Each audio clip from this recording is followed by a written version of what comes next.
Well, I guess Happy New Year's, not quite. Happy New Year's Eve to you. It's New Year's Eve here in Los Angeles, about 9:30 in the morning. Rain, rain. It's supposed to be a storm, which is good for us. It's been so dry. It's kind of nice to have the rain softly falling outside, getting everything nice and damp and deep down and replenishing the water supply.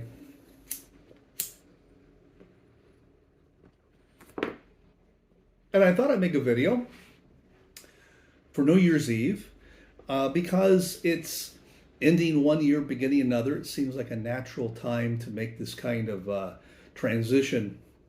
It's a time when you're looking back, but you're also looking forward.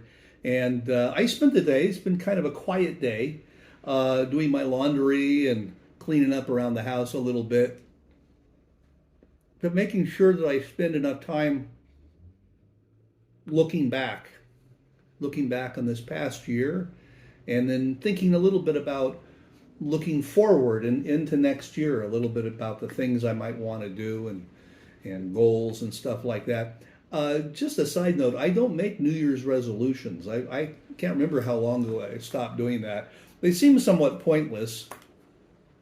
You know, and in some way, every day is a new beginning, right? That great David Byrne in American Utopia. If you haven't caught the soundtrack of that, David Byrne, of course, with the Talking Heads, but one of the songs in that musical, just a series of concert, but might be a better word for it, was every day is a miracle. Every day is an unpaid bill. You've got to sing for your supper. Love one another. It's a wonderful song. I'm not going to sing it for you because I don't want to lose everybody this early in the video. So looking back, looking forward, trying to get a sense of perspective, thinking about some of the things that I did this last year. Retired. That was a big one. So I've been adjusting to that. Got myself a little gig at a volunteer position over at the local hospital, and I'm enjoying that. That's nice. My cat's not used to having me home quite this much. I guess she got a little used to it during the pandemic when I was home doing my Zoom for my classes.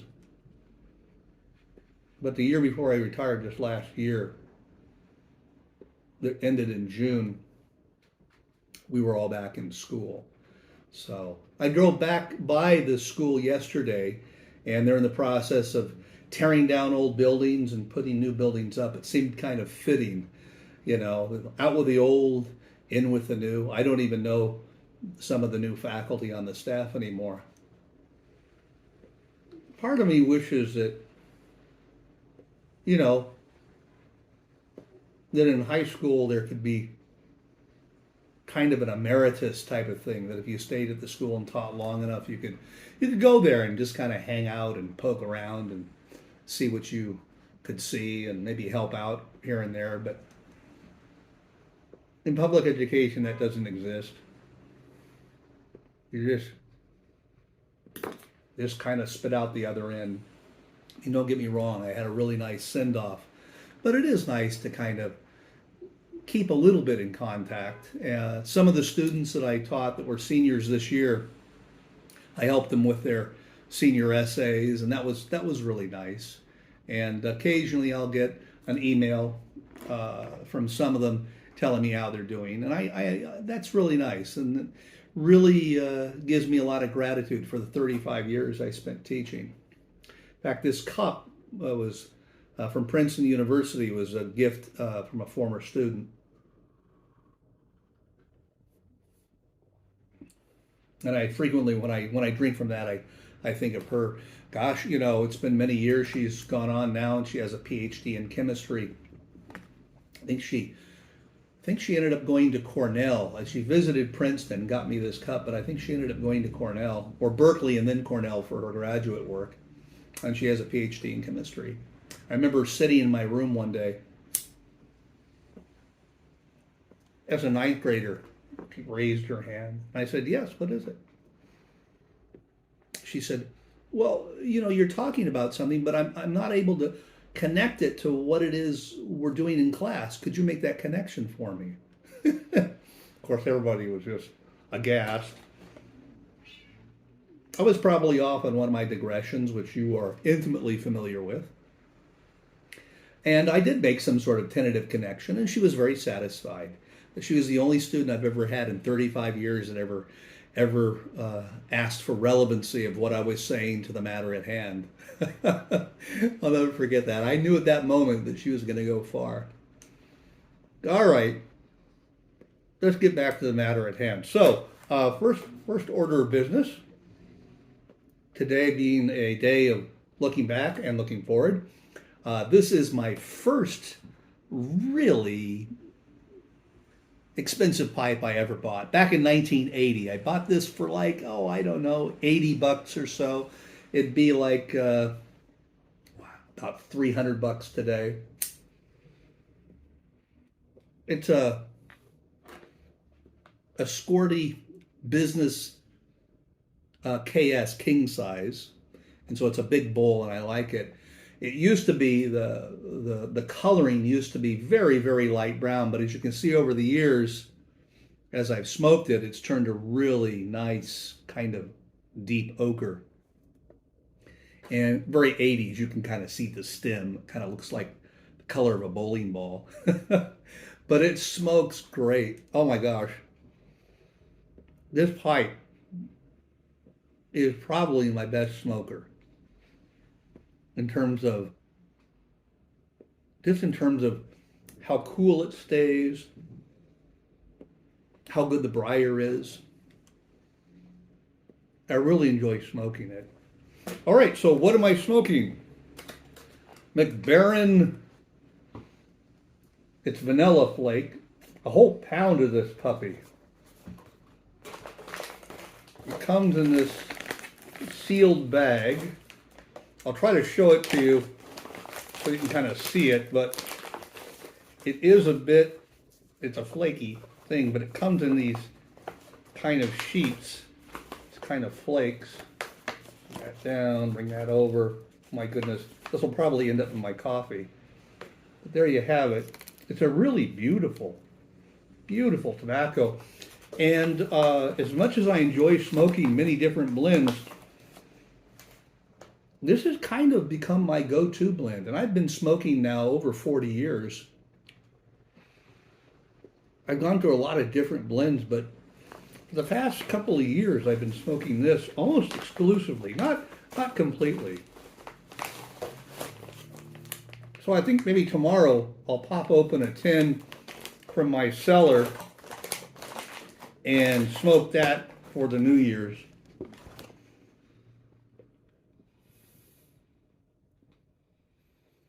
Just trying to keep this lit. Okay.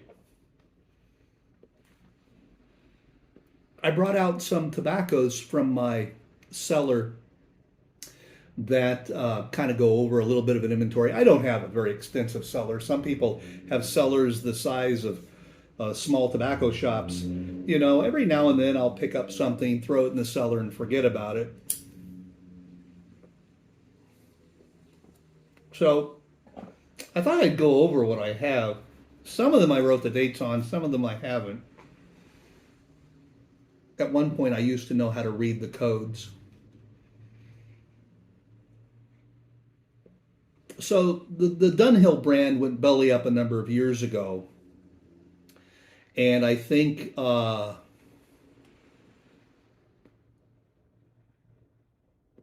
German tobacco company, what is it? Kolben Kolster or something like that, might have adopted the mixtures. At any rate, this is the last of the real Dunhills. This is Elizabethan mixture, and this was cellared in, or actually produced the 5th of December 2017. So this was This has been around for a while. Lucy, here, let's put you down. Say hello to everybody, Lucy. There you go, girl. Okay, she wanted to make the video with me today. And let's see, what else do I have of some pipe tobaccos? Frog Morton. I can't remember when I got this, a number of years ago. Don't think you can get Frog Morton anymore, but I like it. It's a great woodsy kind of smoke. And Ye Old Sign, Dunhill. This was produced in 2016, November 5th of 2016. And I got some Navy Flake. Haven't opened that yet. When was this? This is from January. This was made in January 2016. I got this because I heard this was, I've opened this, that this was the pipe tobacco favored by C.S. Lewis. I don't know if that's completely true or not. I've got a couple of early morning pipes. This is the earliest. This is from 2012. So this is about 10 years cellared. I know that Mark, the Bremen pipe smoker, recommends cellaring. He seems to believe, and he knows a lot more than I do, that cellaring pipe tobacco over 6 years might be counterproductive. I don't know. And this is pretty recent. The John Aylesbury.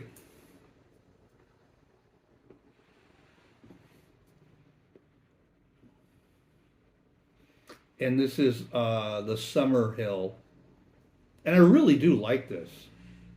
I really do like this stuff. I haven't opened it yet. Maybe this summer. It's just kind of a summer pipe tobacco, apparently. Then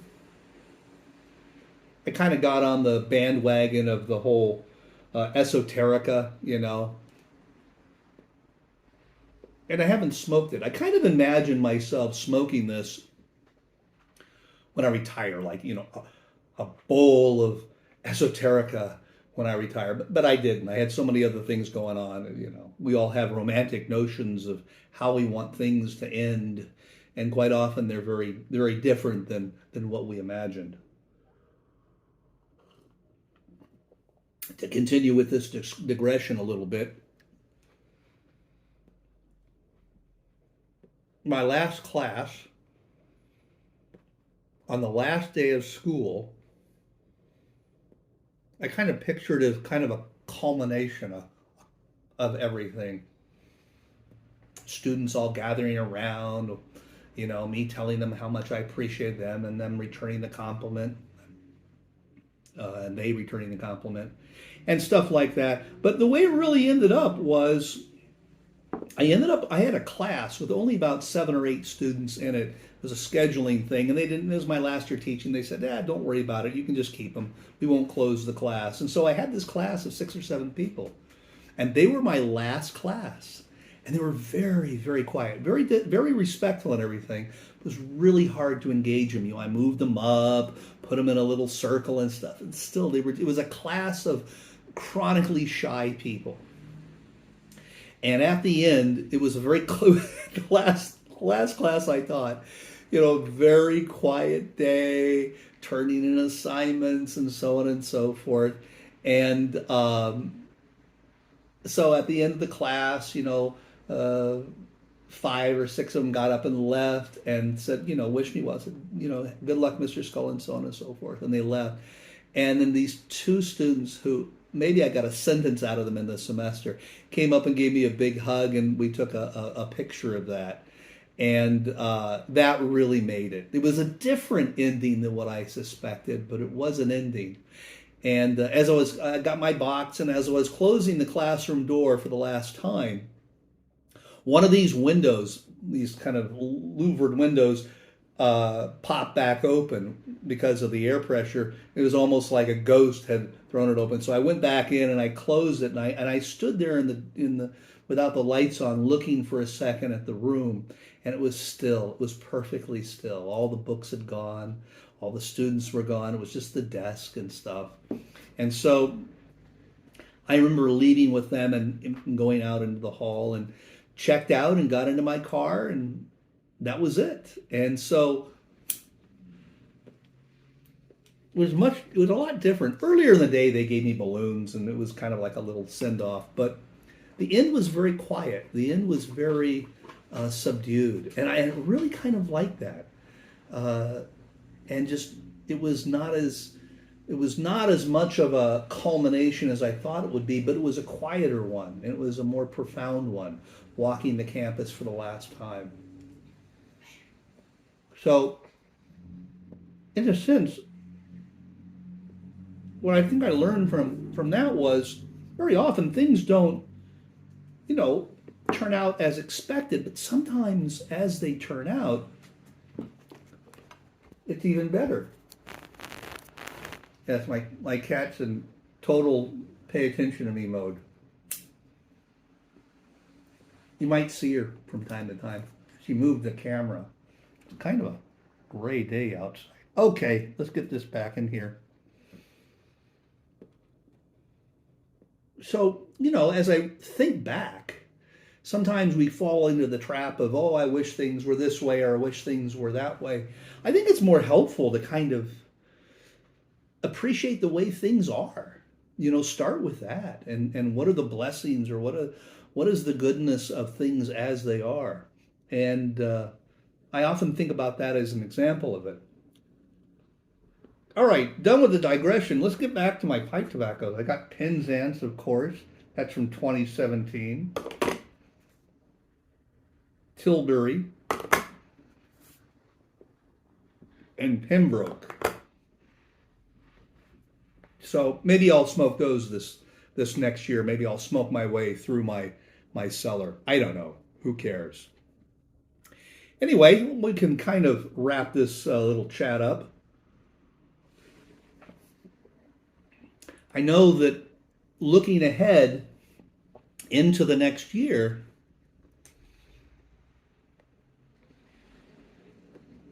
I want to travel, I think. Not this next fall. Or maybe the fall of 2023. I think I want to travel. Not sure where I want to go to. Maybe I'll visit Mark in Bremen, Germany. Go to Ronnie's pipe store, meet him, and have a bowl and sit and talk with him. It's a beautiful town, Bremen, up in the north. So I know Portland, the Portland pipe smoker, who is fluent in German, corresponds regularly with Mark. So I might do that. I'd kind of like to go to Scotland. Apparently, according to Ancestry, a lot of my blood relatives are from Scotland, at least on my mother's side. So, I mean, I've always kind of liked the idea of the cold heath and, the windswept moors and stuff like that. And, just get a nice little cottage up there for maybe a week and enjoy the solitude. I don't know. But it is something to anticipate, something to think about. Anyway, you have any suggestions, feel free to leave me a note. One of my rituals on New Year's Eve, and it started a number of years ago with a friend of mine who teaches English in college, Graham, out in New Hampshire. We would all sit around and he would read the entirety of T.S. Eliot's Four Quartets, the poem, the four poems, and just kind of recite them and go around the room and taking stanzas. And that really appealed to me. And so every year I choose a stanza that I think kind of speaks to me. And I was reading the Four Quartets last night, through to try to find that particular stanza. And I did. I found it. And so I'm going to read as a way to kind of end this pipe video, as a way to usher out the old year and wish you the best for the new, I'm going to read from T.S. Eliot's Four Quartets. You know, I mean, 35 years an English teacher. It's hard to give that up. And I do love reading poetry so much. And it sort of applies. This particular stanza hit me, and maybe it'll also hit you. So here we go. This is from the quartet East Coker, which of the four quartets for years has been my favorite. There's that great line, but for us there is only the trying and the rest is not our business. I really like that. But at any rate, Lucy, are you coming over here? Are you coming back through again? She's making her way back through. I got to read this, sweetheart. Yes. And then we'll get you your kibble. Okay. I know, I'm just a kibble dispenser. I realize that. There we go. Off you go. Give me a few minutes here. Okay, here we go. This is the end of East Coker, the quartet. Home is where one starts from. As we grow older, the world becomes stranger, the pattern more complicated, of dead and living. Not the intense moment isolated, with no before and after, but a lifetime burning in every moment, and not the lifetime of one man only, but of old stones that cannot be deciphered. There is a time for the evening under starlight, a time for the evening under lamplight, the evening with the photograph album. Love is most nearly itself when here and now cease to matter. Old men ought to be explorers. Here and there does not matter. We must be still, and still moving into another intensity for a further union, a deeper communion through the dark cold and the empty desolation, the wave cry, the wind cry, the vast waters of the petrel and the porpoise. In my end is my beginning. Wish you a very happy new year.